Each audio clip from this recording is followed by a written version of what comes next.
Our team coverage moves now to CBS 4's Maggie Newland and the local reaction to today's big meeting and handshake and everything that went on. Maggie? Cynthia, this certainly has a lot of people talking here in Little Havana, but whether they think this is a step forward or a step back all depends on whom you ask. First came the historic handshake, and then the meeting between President Obama and Raul Castro.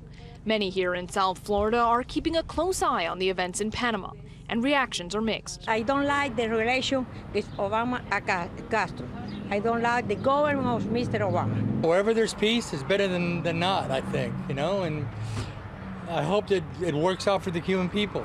Paul Palermo lived in Cuba until he was 11.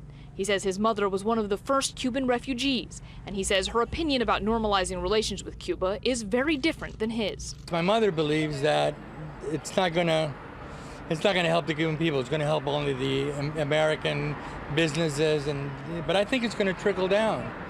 It's got to. Unlike other countries where you could say, well, if you have economic engagement, it leads to a greater society, in Cuba that will not happen because everything is state-owned and state-controlled. So all of that money will not help the Cuban people get free. Congresswoman Ileana Ros-Lehtinen was not happy to see the president extending his hand to Castro. To validate and legitimize that regime by that handshake sickens me, and it sickens former political prisoners and people from all walks of life. The meeting left some in South Florida disgusted and others hopeful. But whatever their opinions, people here say they'll continue to watch and see what happens for the U.S. and for Cuba. It's a beginning.